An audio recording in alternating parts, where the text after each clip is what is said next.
Welcome back to the family table. I'm Elizabeth. And I'm Noah. Why don't you grab a drink and say the spell? I missed that. I'm sorry. It's okay. Pull it up on your phone. We're, no, I think you got Struggling. the words right. You got the words right. They were all words. I'm sorry. Not It's okay. This is, We need to. still not right? Still not right. Okay. Come my way. We've been told we are uneven, so we're trying to even up. I think the words we were uneasy on the eyes I don't know. is what I was told. Maybe that's the case. I don't know. That seems better. A little better. Okay, cool. Okay, the 15-second delay is messing with us. Right. Yes, we have finally made it tonight. It was a long day. Long day. And time got away, and then it's snowing again for some ungodly reason, which made travel slow, which is making chores incredibly slow. The kids are still outside working on chores. You'll probably hear them coming through and yelling, "Mom, I need water!" Right. And because we've been below freezing for I think 3 years. And our outside faucet is finally frozen. it's giving up the ghost. It's I don't know what's it's up, like but it feels like all of us right now in this weather. It's done. It's over it. So we've been filling buckets, which isn't a huge deal. It's fine. it's a pain. It's a pain. Pain in the rear end. It's a pain. So, yeah. Well, it wouldn't be so bad. We've got pigs, chickens, Well, and everybody's ducks, separated right now too. bucks, 3 Be careful what your Mom next rhyming pens. word is. ducks, bucks, and Good luck. And Patrick. Good luck. Yeah. Patrick needs water. Whatever that Angora's goat's name is. Dolly. I've been calling her Nellie or Jolene, and apparently that ain't right. Dolly. She's big and blonde. Dolly. And natural. And all natural. Tonight, And then all of our moms are separated out, so they all need their individual water. So it's just a pain, but equal. but equal. Um, Tonight we have our I Love Lemon plus vitamin C again because it just seems everywhere everybody is sick, so we're trying to keep ahead of it. yeah. We've been taking elderberry syrup. Our friend, I don't know how to talk about that. no, we can't tell the other thing. We tell the one thing. Our friend Allison, I was under the weather, which never happens. I was sick for a couple days. And I was the epitome of health. It was. I mean, I didn't stop. I still did all the things. I think I sat down for lunch one day. But our friend Allison made us elderberry syrup, and that's so to help keep us healthy and all those things. So yes, we have that, but also our Waterloo tonight. What do you have, Noah? One of my favorites, spiced apple. Spiced apple. It's cinnamony, it's appley, it's very fall-y. Very And folly. you're having... And I'm drinking watermelon because I'm dreaming of warmer weather. That's why. Crisp. Is that Christmas in a cup? Thanksgiving in a cup, would it be? You said it was fall. Yeah. Okay. What's the wassail? Is that a... Wassail. Here we come. Oh, right? There's a song, right? Here we come, a Carolyn. Wassailing down the street? What? There's a song Do about what wassail. did he, wassel did he do? I thought there was a song about wassail. No, I'm not sure. I don't know. Someone help me out. Is this song about wassail? If so, what is it? I don't know. We got to keep the comments available here. Cool. Farm is frozen. Our hearts are frozen. Our hearts are frozen. Oh, hello, Charlie and Megan Our cousins. from New York City. I know. Yeah, it's Charlie, we've been watching the SNL. What is that? 50th. And I keep looking for you. I don't know. I keep thinking of you're in We it. keep missing it. It must be. You must be Are on you- after Marty Short. Are you saying bye Jimmy Fallon or Yeah. what? Because I keep looking for you. Because So, last time he was a Boy Scout, he's a Boy Scout. and every week we look. I know, but he's probably at the 50th. Yeah, I think he was next to Fallon. He was next to in the Fallon. in the Definitely crowd. next to Fallon. Farm's frozen. Let me tell you a little story about this one right here. Loving my life. Oh no. We don't come to words very often. We almost came to words this week. What day was that? Monday? Monday, we went for lunch. I had a training. I had a teacher in service. We had no students, but I had to go listen and learn. And we met and had food that you would not guess us to eat. We went to the local food truck of the Indian. Megan, I'm dying. That's hilarious.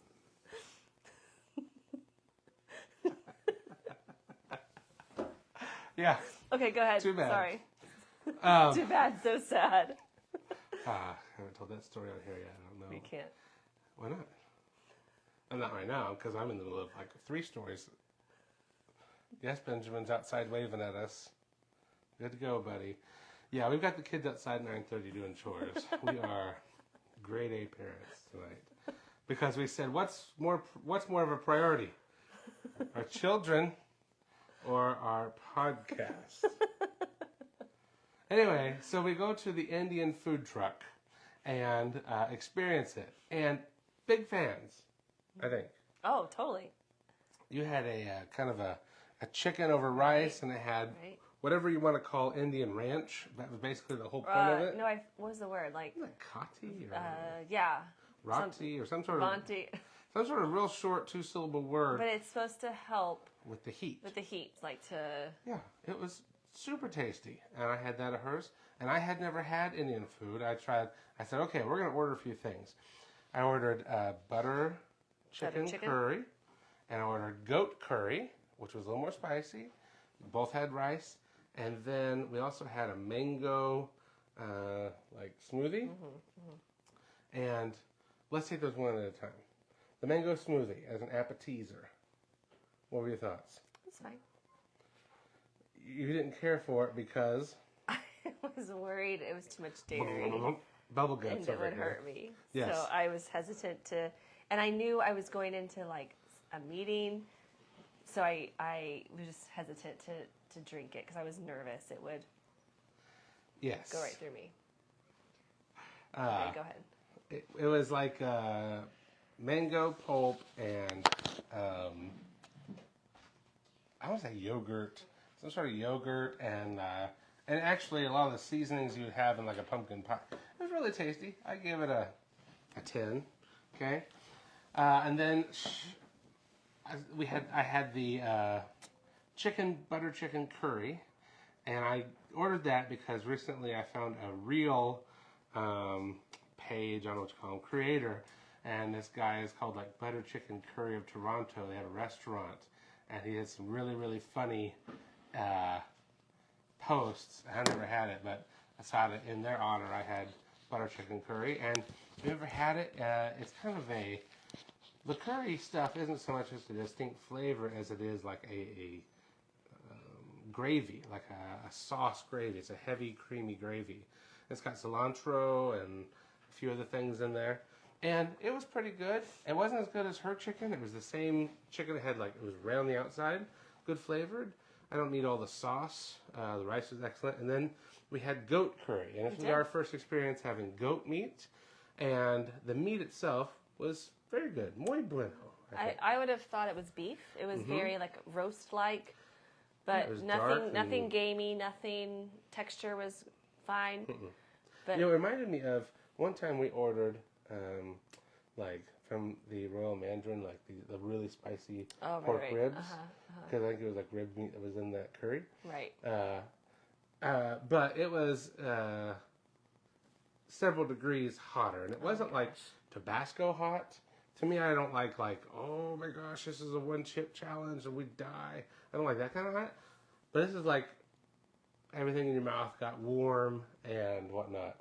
And so it was very tasty. I couldn't eat very much of it, but it was very, very good. Oh, I can't keep the comment. Wait. Butter. Maggie says that butter chicken curry is the most Midwestern Indian dish you can order or get. It's so spicy. As long as you pour ranch on it, it was pretty good. Thank you for your words But of it was support. so good. It was so It was, good. yeah. I didn't have any of yours. I just had mine, which was, Yeah. I don't know what it was. Chicken. Chicken over rice. It was good. I was a little confused why the Indian truck was also selling gyros, though. In my mind, that's a Mediterranean Greek thing. Or why it came with French fries. Or why it came with French fries. Listen, I never said it was authentic Indian. No, food. it was authentic. It didn't come with any naan bread. I was expecting some sort of I don't naan. know. Naan, but irregardless. anyway, we were this isn't the whole point of the story. I don't know the whole why point you're of the telling story was us coming to blows because at that lunch, she looks at me. We're sitting in the car, waiting for the food truck to finish our food, and she says, "I think I'm going to bring the goats into the schoolroom." The third trimester, a week away goats from having birth. This one over here thinks she's going to bring into this house that I spent 2.5 years of my blood, sweat, and tears so that while we cook our food 10 feet away, we can watch Mother Nature produce more offspring. And I was like, I did it. I put my foot down and I said, we are not doing that. I will carry them to the basement or something else, but they are not going to be that close, which then led eventually some scrambling and some brainstorming, and we emptied out the garage and put some temporary pens in the garage, which was a huge win for Team Noah, because I don't usually have that kind of a spine when it comes to her. I usually cave. I mean, we've got all these animals and these kids, like, you know what I'm saying? Like, I give in, and I don't have that kind of a spine when it comes to that kind of stuff. So terrible. I'm taking the win and moving on. So we don't have goats in the house, and that's a big win. I didn't think it was a bad idea to bring the goats in the house. You're right. It wasn't a bad I was idea. going to keep terrible it idea. on the It was tile. a terrible idea. It wasn't a big deal. I would have wept all night long. We would have woke up with one of those goats in our bed. You understand that? Cozy. It still might happen. No, it's not happening. No, Benjamin, go on. Go help your brothers. Thank you so much. Okay. So that was kind of a big deal. So we have goats in the garage. We have goats in the maternity ward. We have goats, the bucks and the single ladies that are not pregnant. They're in their own pen. I feel like we got goats everywhere right now. But hypothetically, we get through this week and we won't have the same weather garbage we're dealing with. Supposed to get back to in the 50s and we can move everybody back out. And it'll make life a little bit simpler. Mm-hmm. What else happened this week? We sold 2 goats this week, which was so exciting. The couple, the young family that bought our other house, they've started a little homestead, and I'm blanking on the name. Murphy Meadows? I think that I'll try to. I shared it already this week, I think, through our page. But they have chickens and ducks, and they had a pig. But they wanted to buy some goats, so they came over and they bought 2 of our goats, and I'm just so excited for them. Absolutely. Their daughter didn't know they were getting goats until they got here, and she was so excited. And I'm just really, I love being able to help people start a journey of some sort. Because it's just such a fun journey. So that was something that was really exciting to do. I like those people. I'm glad that they bought our house, but it is totally weird still to see. Like their pictures, they have family pictures and their loving family, and it's awesome. But I'm like, those are my stairs. I built that wall. I redid that. I feel like what's George Banks and Father of the Bride 2, where they're gonna take a wrecking ball to it. And he's like, I laid these bricks. But they are like making it this beautiful home. Oh yeah, they're doing a great job with it. It's just well, the thing is I was telling the kids this tonight. I don't have any experience with exes. Because Elizabeth was like my first girlfriend, and I just hold on really tight, and so I never had like. Because you don't have a spine. Maybe that was it. That's right. That's it. Maybe he never wanted to date me, but I never had the spine to tell her no. And now it's just. And I'm legally obligated. He's in too deep. Yeah, that's for sure. And so like the house in particular is like the only like breakup experience that I have of like, I hope he's treating you well, kind of a thing. Tonight's topic, do you have anything else? What are you making? I'm working on Noah's vest for Fiddler still. But he tried it on last night, and it's going well. It's fitting well. Mm-hmm.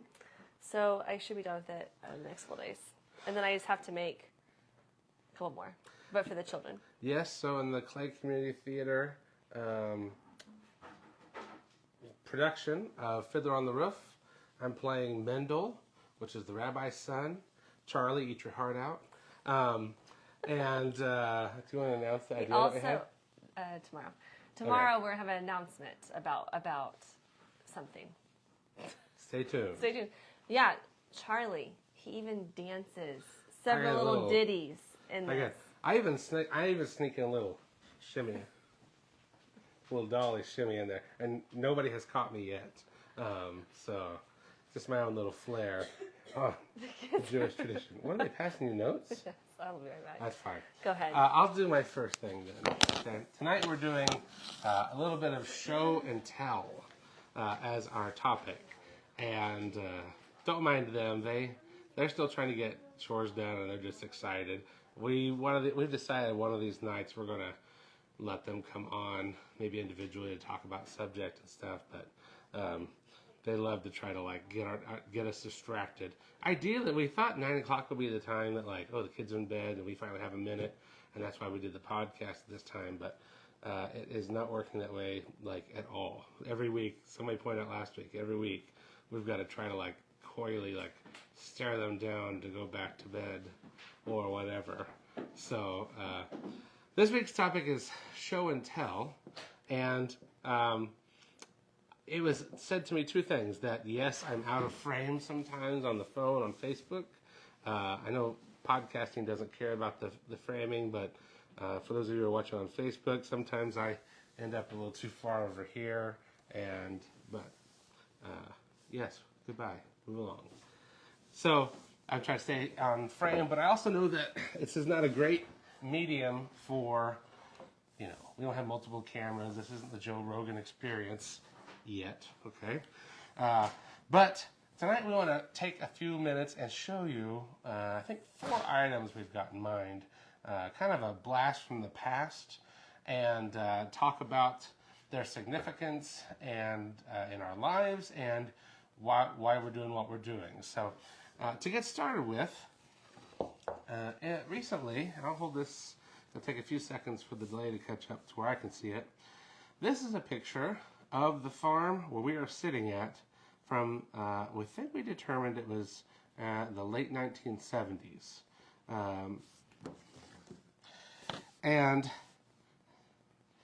it's a really cool, I remember my grandparents having a big blow-up picture. So what would happen is, in the country, somebody who had a plane and a camera would fly around and take pictures of all these things, and then kind of like door-to-door sales, they'd go around and show you the pictures and see if you want to buy them. Or it may have worked where you contracted them to do it, but I think that's what my grandparents told me about in Bowling Green. And I remember it was, they had a big framed picture of the farm, and you could see the buildings, and it wasn't super detailed. It was a quick flyover, just like this one. And I will work on getting. I'll get closer in a minute and show you so you can see a little more detail. But over here is the house where we're currently sitting, and this is before the fire. There was a fire in 2020, and before that it was this gray. What's the word I'm looking for? I think asbestos is probably the best word. Kind of a siding, a tar siding, and that's what they built stuff out of. I may be wrong on that. I'm not trying to be flippant with that. I can remember the old siding, asphalty type of stuff, that the way houses were made, with a couple different roof lines. I'm gonna get closer now to your back. A couple different roof lines, and there's the chimneys are still there. And a couple things I noticed about this picture that's different than today is how many trees that they had back then. One thing that we're lacking for is trees on the farm. We have one tree that's, I don't know, somewhere about right here that isn't even in the picture yet. And it's a catawba tree. And it's not a super desirable tree, but it's our only source of shade. The garage is still standing here. And we were talking about that garage with our friend Alan this last weekend. And the brick on the garage was made locally. I don't know if it was architect bricks, but they were made here in Clay County. And there's several houses in this area that either their house or the garage is made out of this kind of brownish brick block, and it was made here locally. And there's some buildings that don't exist anymore. Like this building over here was a corn crib that I ended up, it was already on the ground. I ended up moving it with a skid steer by the time we moved in. But that corn crib, Elizabeth's Uncle Bob told me once that a heavy storm, tornado came through and actually picked the whole building up and shifted it a couple feet or turned it a certain amount of degrees where it was like still kind of on the original foundation, but it had definitely been moved. This grain bin is still here. It's actually the only empty, clean spot on the property for a while. It was totally empty, and when we were cleaning up the property, I was like, oh, maybe we should put some stuff in here. And Elizabeth was like, absolutely not. Absolutely not. This is the one thing that is still not clean, intact and clean. You're not going to tear it out. Right, we're not going to put junk in it. It still sits there, and I don't know. We'll do something with it someday. This barn over here is the wood barn where the goats are. Since this time, there's been 2 giant lean-tos built off of this, and that's where our goats are, and this is where the maternity ward is, and Patrick's over here in the barn. Of course, this is back when this had a north wall on it. This white building is gone, and this giant space here, if you're looking at pictures, is where our big open-air barn is. And we found some photos of it being built recently, and the old part I don't have a date for, but Google Earth, you can look at old pictures, and it appears that the newer, taller part of the open-air barn was built somewhere in the late 90s to early 2000. And so it's just really cool to have pictures from the past. Again, this isn't intended to be able to be like, oh wow, super high detail. But this was like a snapshot in time, and it makes me wonder about who was living here at the time. Was it Bob? Yes. Uncle Bob and then his family, his wife Norma and Rich and Rob, and so they raised kids in this house. Funny story that this grain bin, Rich, I was a young boy, and Norma called Bob at work to come home because Rich was up on top sitting and just looking out over everything, and they would yell at him to come down. He wouldn't come down, and so Bob like climbed the ladder and like coaxed him down. But that was something they always talked about, and I think about Benjamin is the one that would do it. You know, one of these days I'm going to call that Benjamin's up on the grain bin and won't come down, not because he's, depressed or anything, but he just likes the sight. Well, like Rich just wanted to see what he could see. Yeah, that was like the story was he wanted to be able to see how far he could see. Yeah. So like, stuff like that's important to try to like think about all the progress of the farm that's changed since then. The animals, the way the animals are fed, the equipment that they're using, the whatever. It's just kind of neat to see how the old people did it, and then how we're doing it, and compare some notes. I do wish we had more trees like this. Maybe that's on our to-do list. Anything about this jump out to you? Oh, it jumped out to me? I mean, you have any reflections? It's the trees, but it's also nice to see some of the same things we still have, and to be able to compare, like, oh, we all have used the same, like, trailer. Like this cattle trailer over stock here. Trailer, or even how, like, the house even looks different. Like, oh, there's our schoolroom. Like, it's nice to... There's a white, a white room, a white roof over on this side. And I know that's the roof that I tore out my first month working here. It was kind of an interesting thing where when the fire happened, they kind of built a second story over the existing, that roof in particular. And so I had to like cut it out and replace it as I went. So I had to like tear a roof off inside of a house. And it was a ton of work. It was super heavy, and it really was a lot and lots of work. Okay. What's that?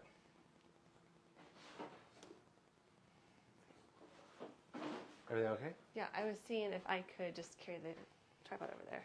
Yeah, I think that's fine. Okay. So my first, here, I'll do it. It's fine. I'll move it.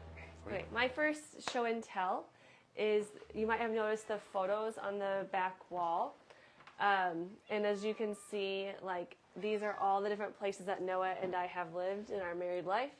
This is our first house we rented in Terre Haute.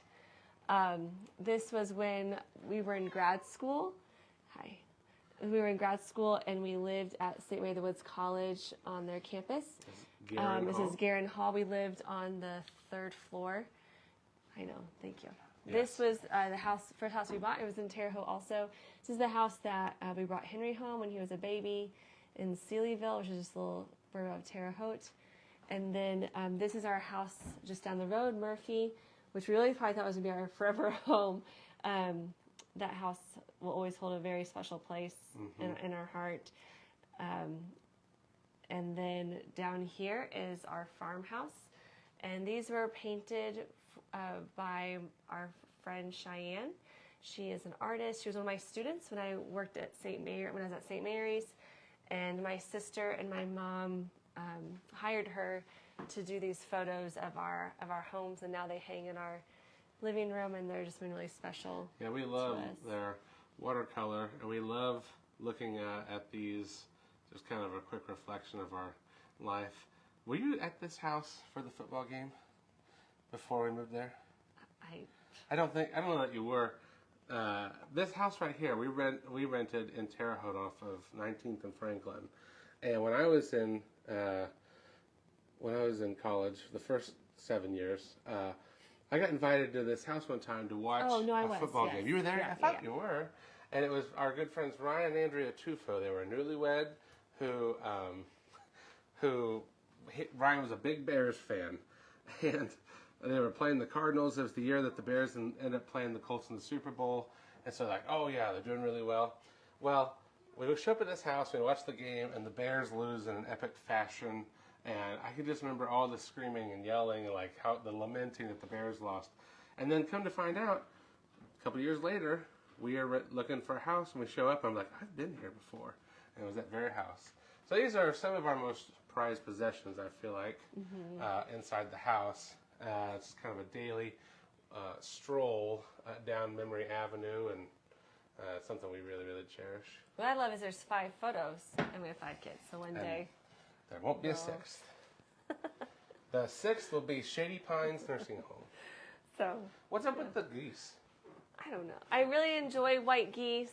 I don't know where it started. I think Elliot and I found a white goose one day thrifting, like an old, I think it was a coffee mug, and we've just ever since then enjoyed that. So, okay, so there's that. So that's my first show and tell. You lined back up before I sit down? Yeah, good enough. Good enough. Good enough. Great.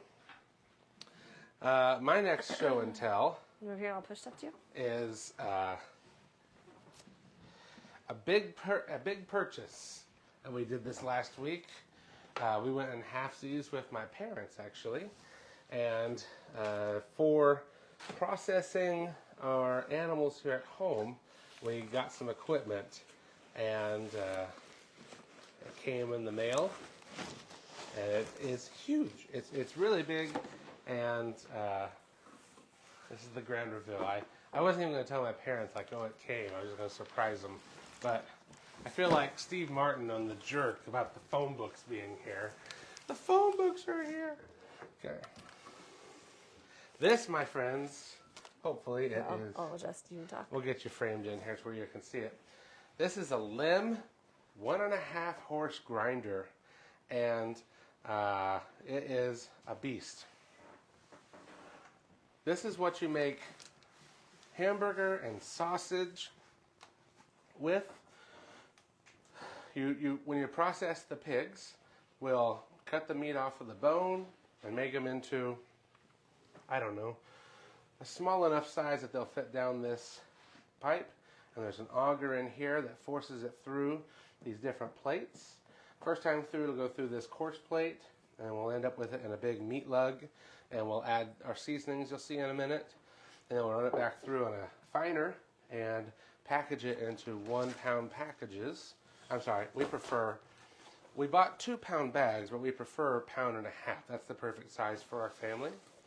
And so, like, there's this cutter that's always spinning, and then it goes against the blades. And this thing is just a beast. And I've wanted one for years now, and I'm thankful that we finally in the position to be able to pull the trigger and do it. And I appreciate my parents going in with me as well. So this is kind of this is a big deal. This is a big piece. This is a very significant investment financially, but it's also like in our commitment to like moving forward. If we get a deer, or if we want to do turkeys, we talked about grinding turkeys. If you want to grind something, it'll grind it. It's a heck of a thing. So let me push this one out of the way, and I'll show you some of the cool things that we got in addition to it. If you just want to hand them to me. Can't lift that. And whoever our UPS guy was this week, really sorry. Poor guy. I wonder if it was your 4-H dad friend. I'm sorry. We'll make you cookies or something. Next thing we have is it's a taper. Not like taper of an end, but like an actual sticky tape thing. So we'll fill a bag of sausage or ground pork. We plan on doing ground pork, a breakfasty all-purpose sausage, and a hot sausage as well. And we'll put them into 1.5 pound logs, and then we take the end and we twist it and we kind of run it through this machine, and it will seal the end and tape both sides. So that's what this is. And then we have a ton of seasonings here. I just want to get one of each.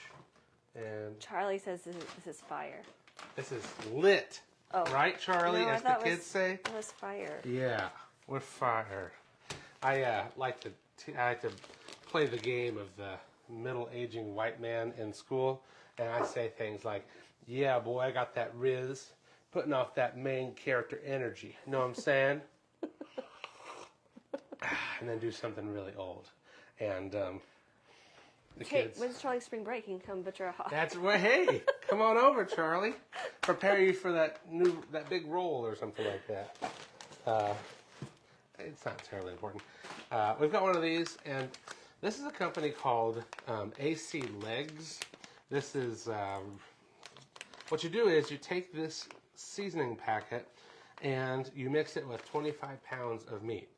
So we will take a scale and we'll take a meat lug, like a big bus tub that you use at restaurants, and we'll put 25 pounds of meat before we grind it. And then we'll run it through the first course grinder, and it'll come out kind of like hamburger. And then we'll sprinkle this in, and we'll mix it up thoroughly with our hands. And then we'll run it through the second time and put it in, and attach a tube to it, and then you put this bag on it, and it fills it up. So we have kind of an all-purpose sausage, breakfast sausage seasoning. Here it is. We have and that's blend number 10, a blend 109 hot pork sausage seasoning. And this company, yes, it's from, I think it's Alabama. Yeah, Alabama. And I was really researching and trying to find like really good seasonings. Some guys I watch on YouTube, this is what they use. But I really want to give a shout out to Southern Indiana Butcher Supply. They're down near Holiday World, and I called them and was like, hey, I'm investing some money, I'm making some sausage. Can you point me in a good direction? And the owner down there, one of the co-owners' name's Andy, and he probably talked to me for 15 minutes and just gave me his time and was like, oh yeah, and some people, these are the ones that we do at our house. People really like it. Sometimes we do a little higher ratio if you want a little hotter, you want a little more seasoned. And so, like, big fan of that when people, like, they know you're a beginner. They know that, you know, this is all an investment. Like, what's the worst thing that could happen is if we have 400 pounds of bad sausage. Like, we want to get this right. And so he took the time and he talked to me. And I hopefully you'll hear more about Southern Indiana Butcher Supply in future episodes. I'd love to talk to them and build a relationship with them because they have a really cool store down in, I think it's called like Fremont, but it's just north of where Holiday World is in Dale.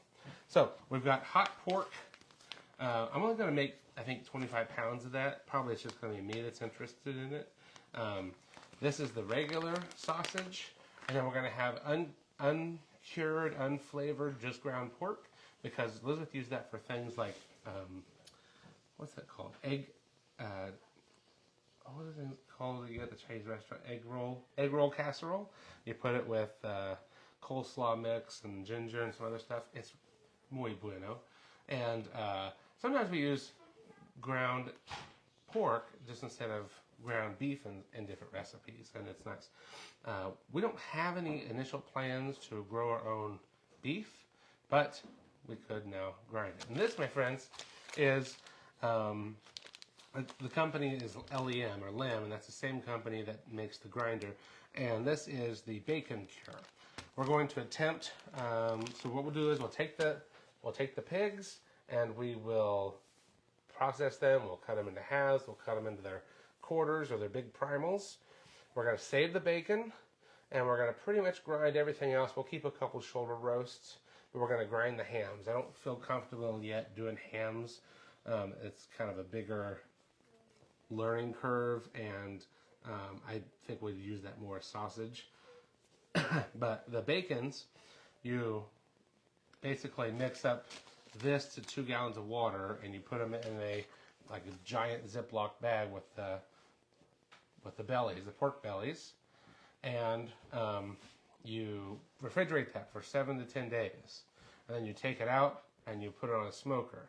And I've got a giant trailer smoker that I built, and so I'll bring you along with video as I do this process so that people will have a chance to experience. And so we're going to have, let's see, I was watching Bearded Butchers this week, and they shoot for a 10-pound bacon belly. And so that's per side, so 20 pounds per hog, and we've got 4 hogs, and so that's going to be 80 pounds approximately of bacon. So, of course, we're not hoarding it all. We're going to have some. We're going to give your parents some. We're going to give my parents some, and there's some other people on the list that want to try it and see it. So, it's been a really good experience for us to get ourselves here finally. Raising the pigs has been fairly easy, and I'm real excited for this next step in our life. As we do the farm stuff, there's definitely things that I'm kind of interested in doing, and there's things that she's interested in doing. They may not always be the exact same thing, and so this, like bringing goats into the schoolroom. Yeah, like bringing goats into the schoolroom, not cool. Okay, not cool. Okay. So, the pig stuff's mine, and now I want Elizabeth to show you part of her weirdness. I mean, her projects.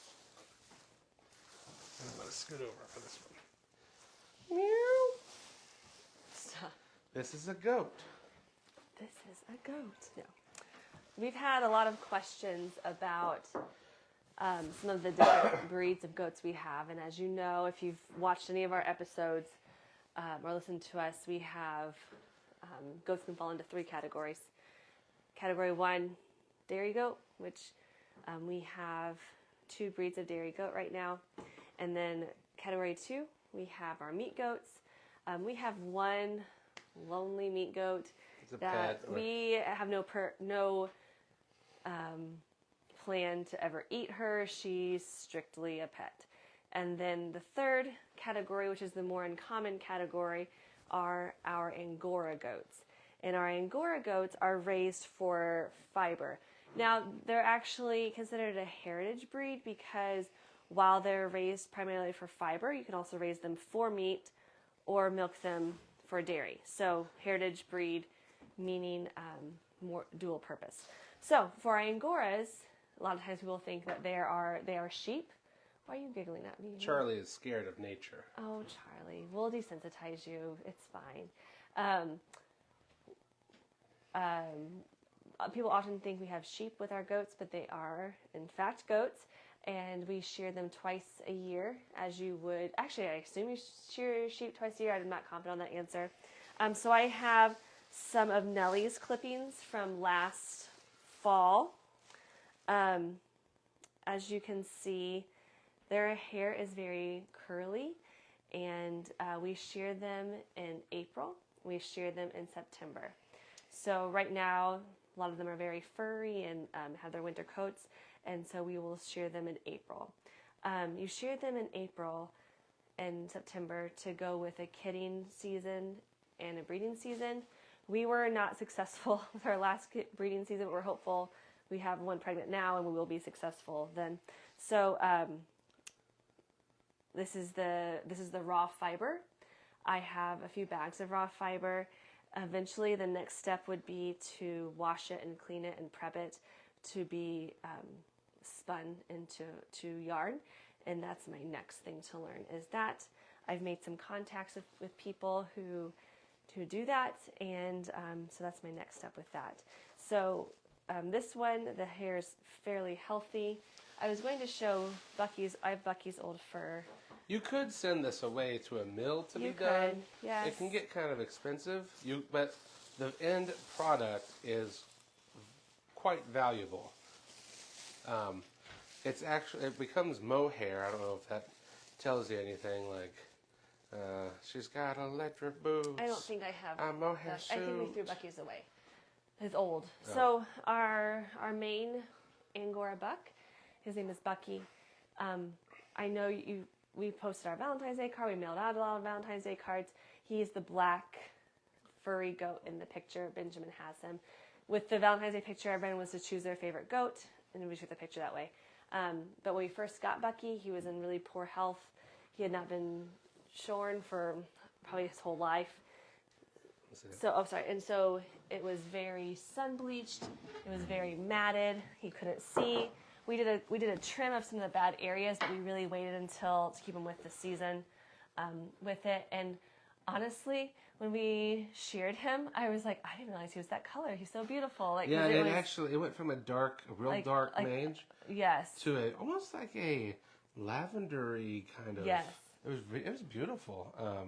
I'm sure we'll do videos. Is that what I think it is? 2-hour delay. Oh baby, 2-hour delay. Yes, hallelujah. So, life of a school teacher, right there. Woo. Murphy Academy will still be on regular schedule. Absolutely. So. Okay, so those are a little show and tell that we had for you tonight. Just a little insight to some of the things that we are working on, some of the things that we're doing, some of the things that we really value as a material item. And pictures was what we both chose. It was kind of funny. We both chose pictures of our homes. One of the things is, night Henry. What excites you? Like, you'll do the things that excite you, and that for us is lots of different projects around here.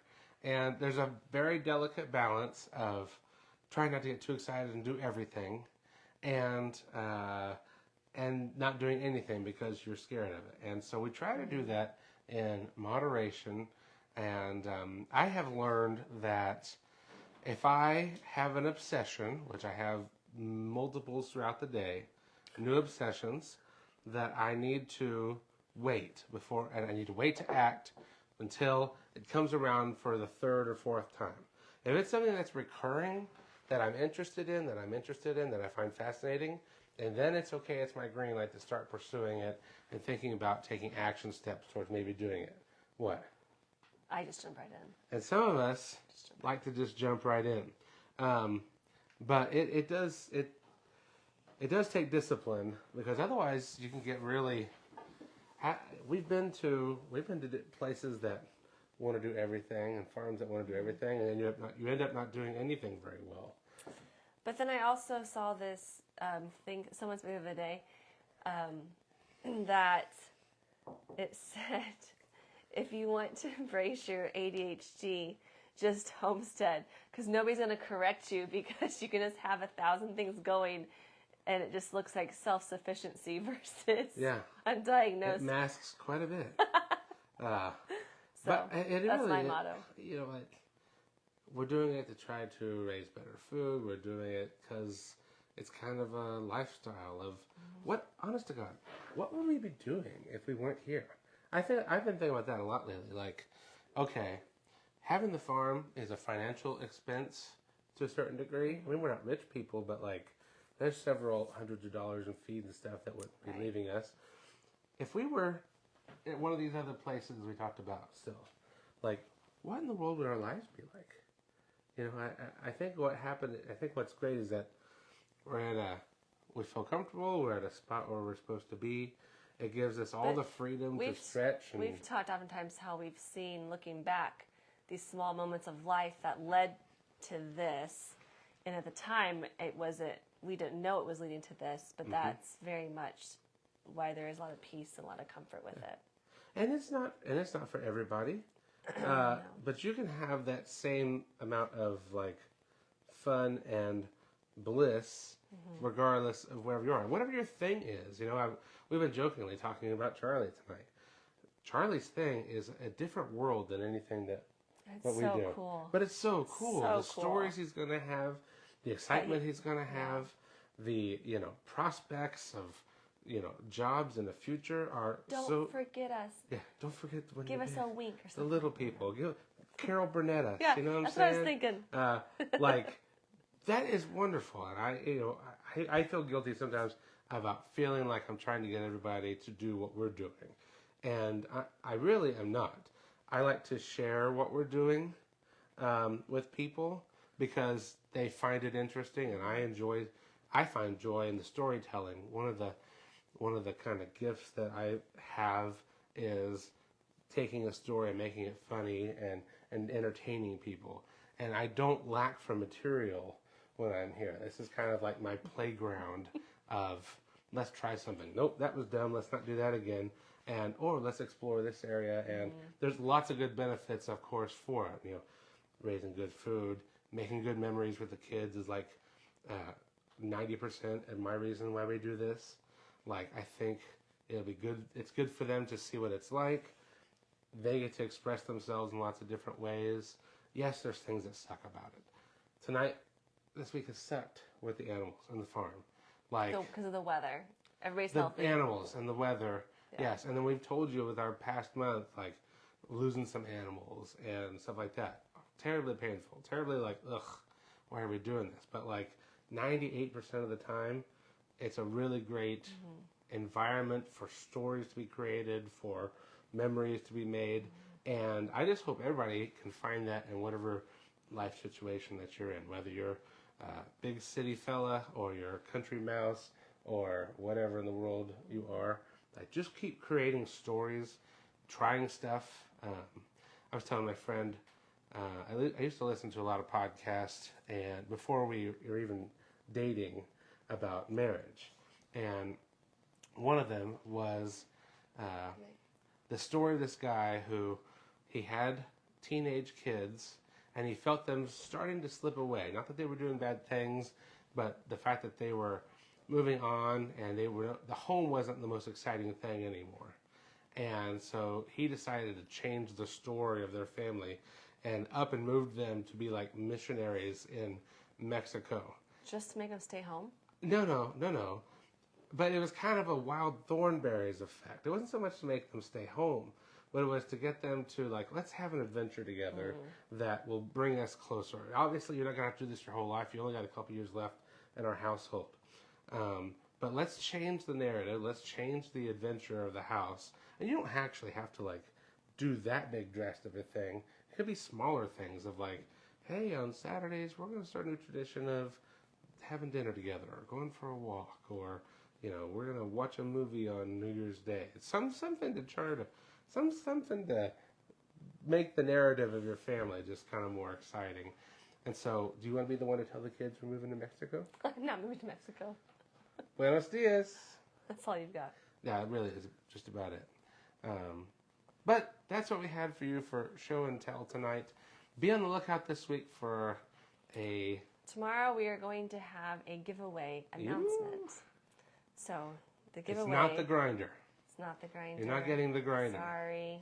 If you can pry it from my cold dead hands, you can have it. But we're having a giveaway, and it will start tomorrow, and it will go through Sunday night with the winner announced on Monday. Yeah. Yeah. So that's it. You got anything else to add? That's it. Beginnings and endings to this is always hard for me because I just want to keep talking or I don't know what to say. And I'm like, it's been... And she's giving me that look of like, we started late. Their time is valuable. Well, I suppose if this is the end of the road, I guess we'll have to say good night. How do you stop this doohickey?